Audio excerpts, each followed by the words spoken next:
You ever wonder why some days your brain just works and other days it feels like you're trying to run Photoshop on a 1995 computer? Foggy, sluggish, buffering through basic decisions. Like someone replaced your operating system with dial-up internet. What if I told you that right now, this exact moment, your brain is running at maybe 30% capacity? Not because you're broken, not because you need more motivation, but because nobody ever showed you how to boot it up properly. Let me show you what that looks like. Imagine you're sitting at your desk. It's 2 p.m. on a Tuesday.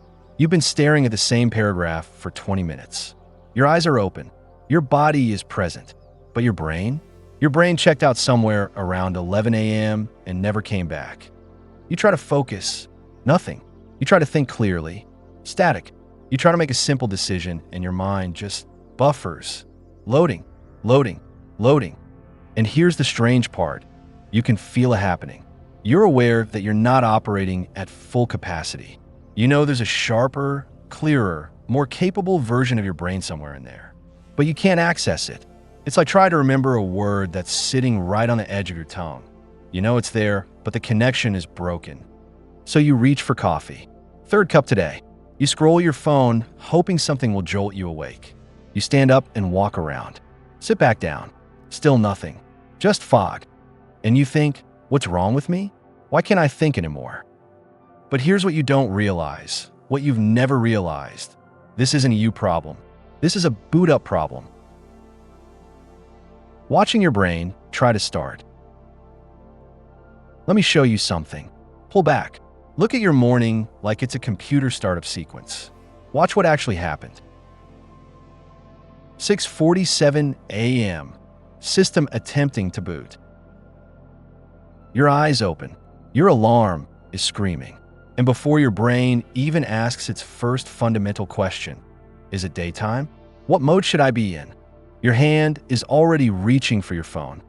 TikTok, messages, news, content, stimulation, chaos, information flooding in before your operating system has even loaded.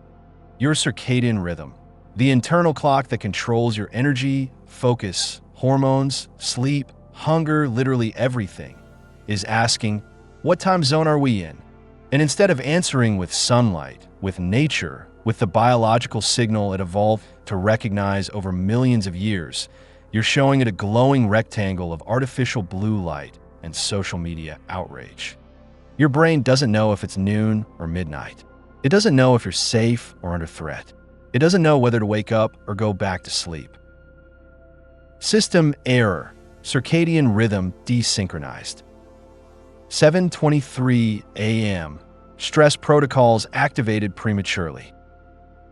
You're still in bed, scrolling, and you see it, an email from your boss, a text you need to respond to, some controversy on Twitter, and immediately, before you've even stood up, before you've even taken a full breath, your stress system activates.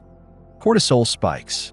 Not the good wake-up cortisol your body naturally produces at dawn. Stress cortisol, the kind that makes your heart race and your thoughts scatter. Your prefrontal cortex, the part of your brain that handles logic, decisions, discipline, focus, is still warming up. It's like trying to run a marathon before stretching. Your brain isn't ready for complex problems yet, but you're already demanding peak performance. System error. Cognitive resources depleted before activation. 8:04 a.m. Attempting to run multiple programs simultaneously. You're in the shower, but you're not in the shower. You're thinking about work, replaying yesterday's conversation, planning today's tasks, running 7 background programs while your main system is still trying to boot. You dry off, get dressed, make coffee, yes, finally coffee, and gulp it down on a completely dehydrated system. Your brain has been without water for 8 hours. It's running on fumes, and you're trying to stimulate it with caffeine before giving it the basic fuel it actually needs. System error. Attempting to accelerate before baseline hydration. 9:15 a.m. System operating at 30% capacity. By the time you actually sit down to work, your brain has been running in emergency mode for over 2 hours. No proper boot sequence. No biological synchronization. No warm-up. Just immediate chaos. And you wonder why focus feels impossible.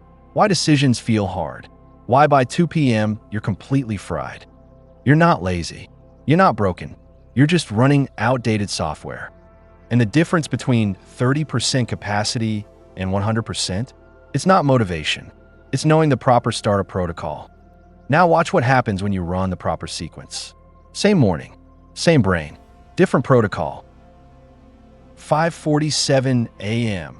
Initiating proper boot sequence. Your eyes open, but this time you don't reach for the phone. You stand up, walk to the door, step outside.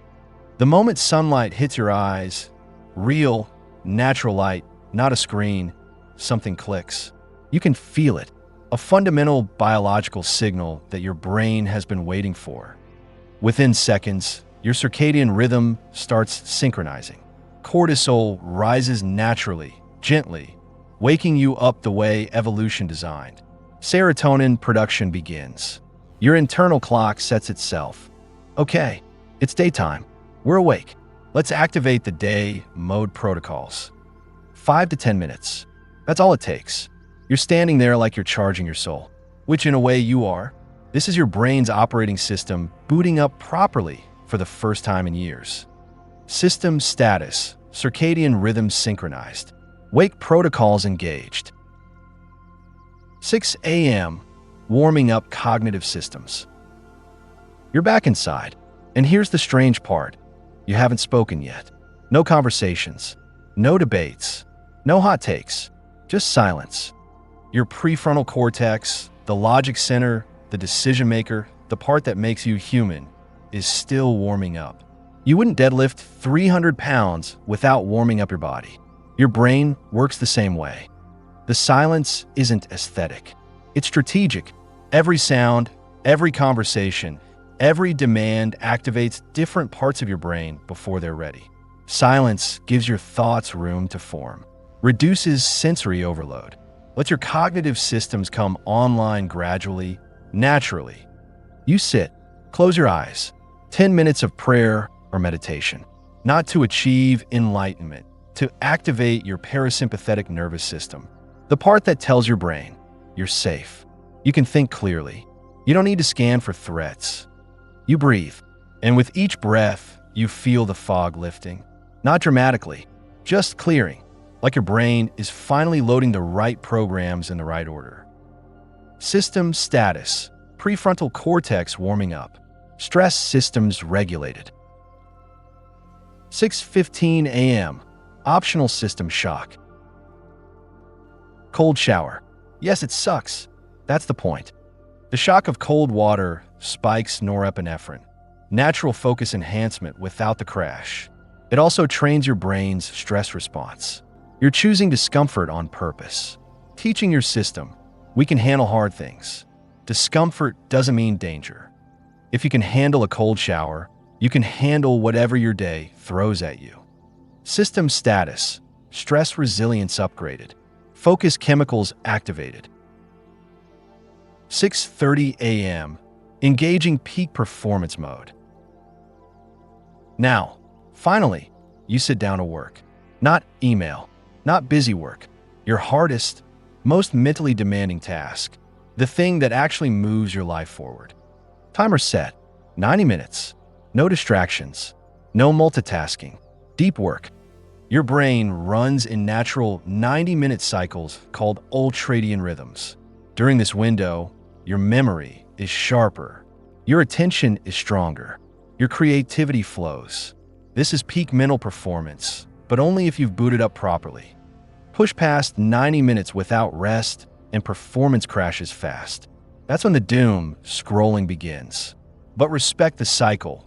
90 minutes on, 15 minutes off, and you'll accomplish more before lunch than most people do all week. System status, peak cognitive performance engaged, operating at 100% capacity. 8 a.m., system maintenance and recharge. After the focus block, you walk. 20 minutes. Outside, no headphones. Movement shifts your brain into creative mode. the place where ideas appear unbidden, where problems solve themselves, where clarity shows up quietly. Blood flow increases to your brain. Your hippocampus, memory and learning center, strengthens with every step. This isn't laziness. This is IQ cardio. While others crash and scroll, you're recharging your system like it's on 2% battery. System status, creative networks activated. Memory systems consolidating. The difference between systems. You're watching both versions now, side by side. Same brain, same potential, different protocols. Left version, by 2 p.m., they're fried. Focus gone, energy depleted, scrolling to feel something. Their brain has been running in emergency mode since 6:47 a.m. It's finally giving up. They'll spend the rest of the day in low-power mode, wondering why they can't think clearly, blaming themselves for lacking discipline. Right version, by 2 p.m., they're taking a strategic 25-minute power nap, not because they're tired, but because they understand the afternoon dip is biological. They wake up refreshed. Their brain is still online, still capable, still operating at capacity.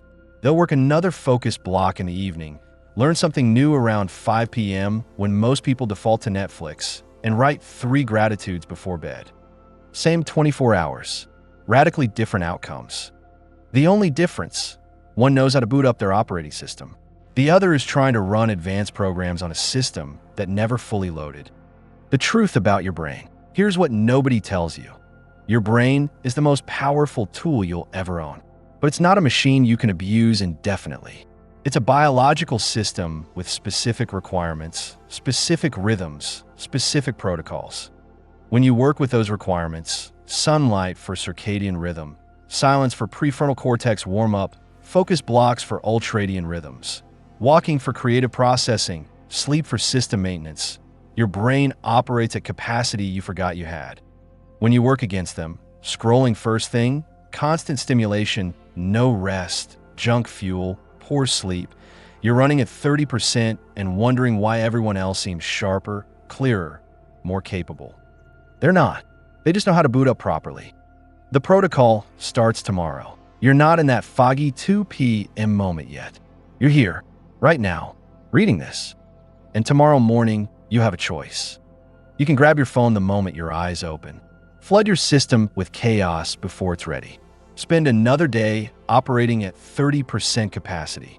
Wonder why focus feels impossible, why decisions feel hard, why by afternoon your brain just stopped working, or you could try something different. Tonight, before sleep, set your alarm 15 minutes earlier than usual. Not for more work, for proper boot up. Put your phone in another room so you're not tempted to grab it first thing. Tomorrow morning, when your eyes open, don't reach for the phone. Stand up, step outside.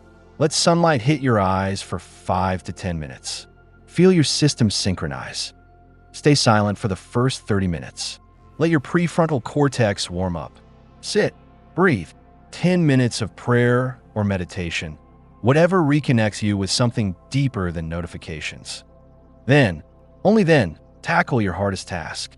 90 minutes, deep work, peak performance. One morning won't change your life, but 30 mornings? You'll be operating at capacity you forgot existed. Imagine running this protocol for 30 days. You wake up with clarity instead of fog. Your focus is sharp, sustained, unshakable. Your mood stabilizes. Your energy lasts all day instead of crashing by noon. You're making better decisions because your prefrontal cortex is actually online. You're solving problems faster because your brain is properly fueled and rested. People start noticing. What changed, they ask. And you realize nothing external. You just started running your brain's operating system correctly. This isn't about being perfect. It's about understanding how your biology actually works and working with it instead of against it. Your brain is capable of extraordinary things, but it needs the right conditions, the right fuel, the right rhythm, the right startup sequence. Tomorrow morning, before you grab your phone, step outside. See the sun. Boot up properly. Your brain will thank you. Your future will thank you. Now go run the protocol.